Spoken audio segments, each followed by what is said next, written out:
Today's topic of discussion is figures of speech. Now, what is a figure of speech? A figure of speech could be a rhetorical or stylistic device or a linguistic tool used to convey meaning in a creative or imaginative way, often departing from the literal use of words. So here we don't use literal meaning of the words, rather we convey meaning in a creative or imaginative way. Now, it enhances expressions by employing comparisons, exaggerations, or symbolic language to make communication more engaging and impactful. And also, this is commonly used to evoke emotions, create vivid imagery, or emphasize specific ideas. And we should also understand that, in short, we can say a figure of speech is thus like a rich and ornamental dress in which we clothe our ideas for the purpose of making it remarkable and impressive. So that is how we use figurative language or figures of speech. Now first let's see what is an apostrophe. Apostrophe means a direct address to the dead, to the absent, or to a personified object or idea. So this is a direct address to the dead, to the absent, or to a personified object. For example, now here frailty, thy name is woman. Frailty is an abstract idea. So we address or we personify frailty, this idea, as a person, and we addressing it as frailty. Thy name is woman means your name is woman. And I'll give you another example. O solitude, O solitude, where are the charms? Where are the charms? Now in this, O solitude, here solitude is being personified. So we should understand that sometimes apostrophe must be accompanied by personification. So apostrophe is a direct address to the dead, to the absent, or to a personified object or idea. Next one is hyperbole. Now here hyperbole is used as an exaggeration and or overstatement for the sake of making a greater impression. So a hyperbole is an exaggeration or overstatement for the sake of making a greater impression. That is, here we exaggerate something or we overstate something and the intention is to make greater impression. For example, why man, if the river were dry, am able to fill with tears? And we all know that we cannot fill a river without tears, but out of overstatement or exaggeration we say that to show the greater impression, we say that why man, if the river were dry, I'm able to fill with tears. It shows the intensity or the kind of exaggeration that person is trying to bring out. So we should understand that hyperbole is only another name for an exaggerated statement. Sometimes we use hyperbolic style or hyperbolic statement naturally to prompt passions such as love, grief, anger, amazement, etc. Then sometimes in order to impart vividness to a description, and sometimes for harsh or ridiculous or humorous statement. So we use hyperbole in various situations. Then comes antithesis. We all know that what is an antithesis. From the statement itself it is very clear. Anti means against, and thesis means here what is it? An idea. So in antithesis, one word or idea is set against the other to secure an effective contrast by balancing.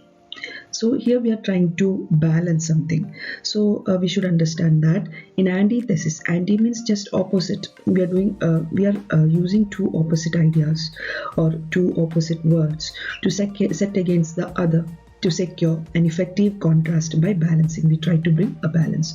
For example, united we stand, divided we fall. We know that united and divided are opposite words or opposite ideas. So we use both these in a particular context in order to bring balance. Okay, so there is also another example. He was not the master. He was not the master, but the slave of his speech.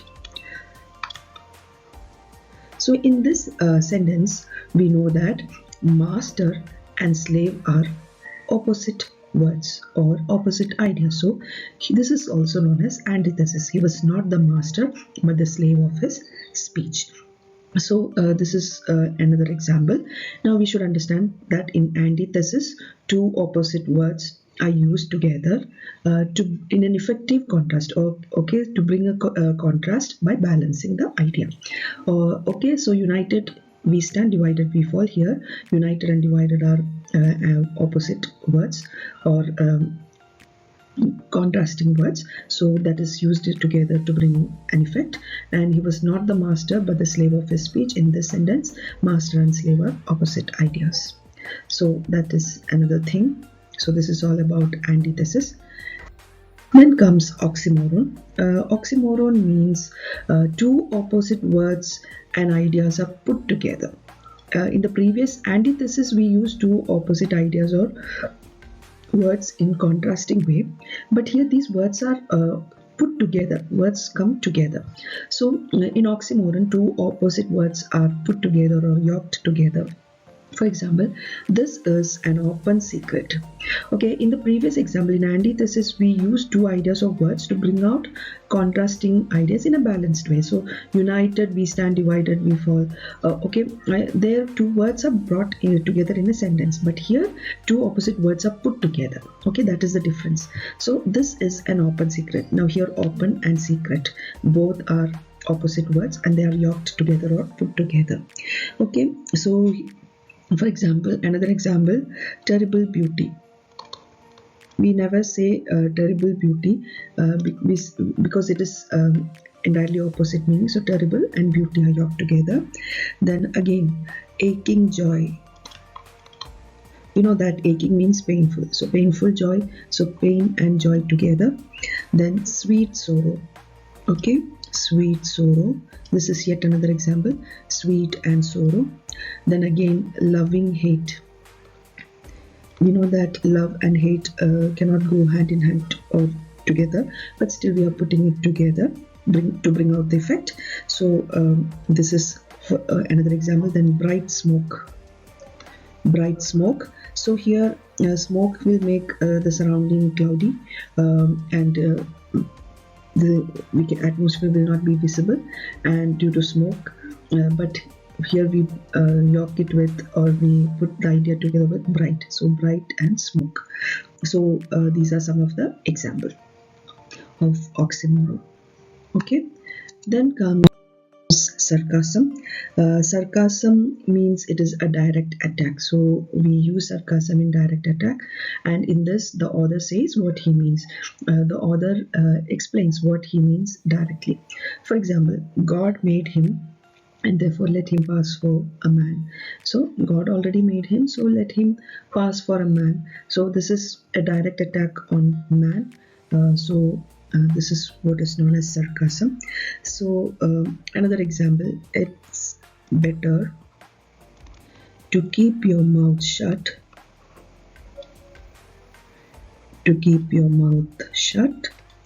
and appear stupid than open it and remove all doubts.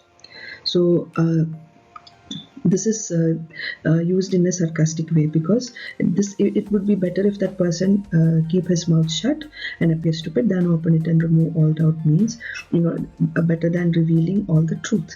Okay, so this is how we use sarcasm. So it is a direct attack on someone or something, and the author intends what he means directly. So that is the examples for sarcasm. Next one is metonymy. Now here, metonymy is a figure of speech, and in this, one word or phrase is substituted. Here we substitute one word or phrase with another that is closely associated with. So this is to be carefully noted. So metonymy is a figure of speech in which one word or phrase is substituted with another that is closely associated with it. And here it involves using a related concept or object to represent something. Now we use related concept or object to represent something else. So that is very important.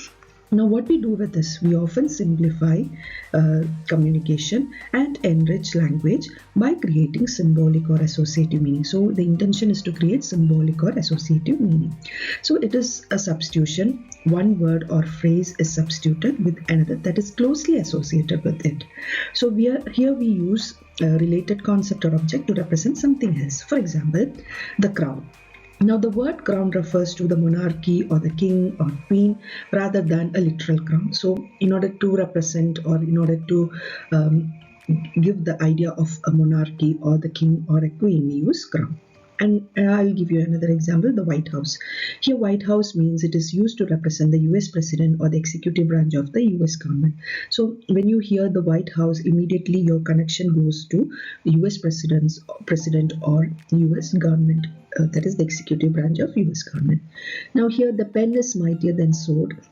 Pen means it could be writer, and sword means fighter. So here pen represents written word or diplomacy, while sword represents military force or warfare.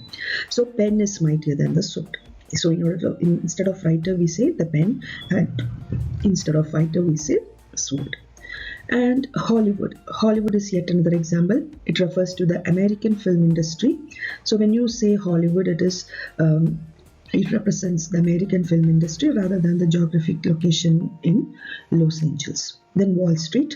Wall Street represents the financial market and institution of the United States, not just the physical location in New York City. So this is how we use metonymy. So we use metonymy as one word or phrase, and it is substituted with another that is closely associated with it, and it involves using a related concept or object to represent something else. And this is in order to simplify communication and enrich language by creating symbolic or associative meaning. So this is the purpose of metonymy. Next one is synecdoche. Now there is a slight difference between synecdoche and metonymy. Now metonymy means it is a substitution of an idea or a phrase with something else associated with it. But here, synecdoche is a figure of speech where a part of something is used to represent the whole, or sometimes the whole is used to represent the part. Now, it's a type of figurative language that relies on substituting a significant part of the whole or vice versa, and the intention is to create emphasis, complexity, or vivid imagery. Okay, so we should clearly note that in synecdoche we use a part of something to represent the whole, or sometimes the whole to represent a part. But in metonymy we use substitution of the thing entirely. Okay, now for example, the phrase all hands on deck means it refers to the whole crew. Now the term wheels, sometimes we say wheels on the road, it could refer to a vehicle.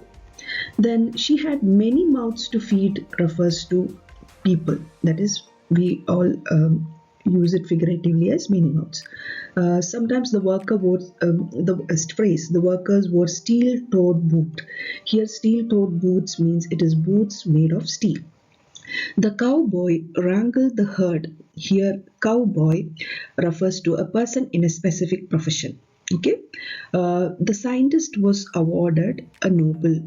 Okay, here Nobel means it refers to a Nobel Prize. So just we are using a part of something in order to represent the whole, and sometimes the whole to represent a part. So that is synecdoche, and there is a slight difference between synecdoche and metonymy. Hope it is clear. Irony. Next one is irony. Now irony means difference between reality and appearance. That is what is real and what it appears like. That is the difference between what is real and what it appears like is known as irony. For example, a person says oh great when something bad happens. We never use oh great for something bad happening in our life or in any bad situation. We never say oh great, but here the person says oh great, so there is difference between reality and what it appears like. Now in another sentence, let's see. After a long frustrating day at work, someone remarks, well, that was fun.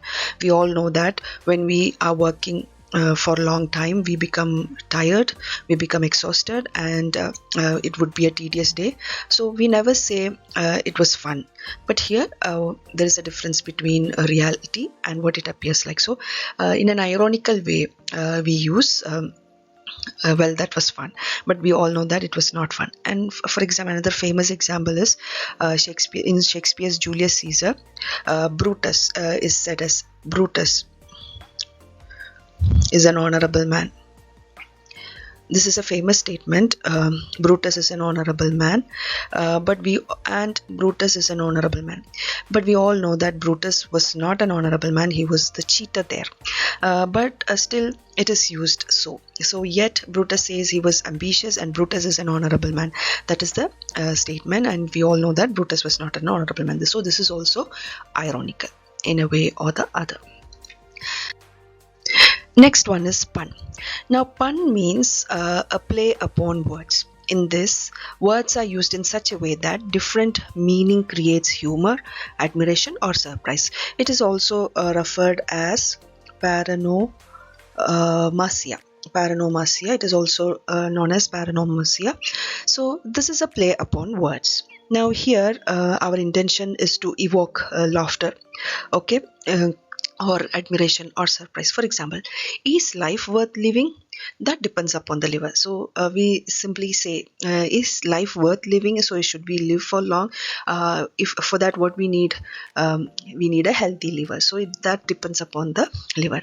Now, an ambassador, okay, is an honest man who lies abroad for the good of his country. So an ambassador goes to foreign countries, and there in meetings he lies about his own country.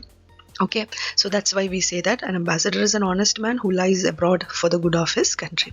So this is also a pun. So, and also here the intention is to create unity of sound, and it is in order to evoke laughter. So pun means it is play upon words.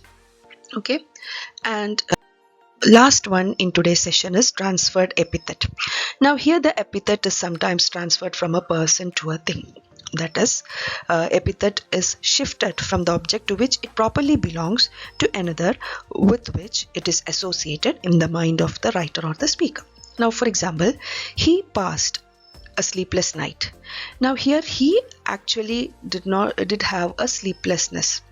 So that is conveyed through sleepless night. So here this is transferred to night. Okay, what he experiences transferred to the night, that is sleepless nights, which means the person experienced sleeplessness. Another example, he stole a glance at her. Here stole is actually the action of taking a glance at a person. So stole means is transferred to the action of taking a glance, not the glance itself. So this is what we mean by transferred epithet. That is, we transfer the epithet from a person to a thing, or to an object with which there is an association in the mind of the in the mind of the writer or speaker. So that is what we mean by transferred epithet. We'll come up with more figures of speech in the coming sessions. Thank you.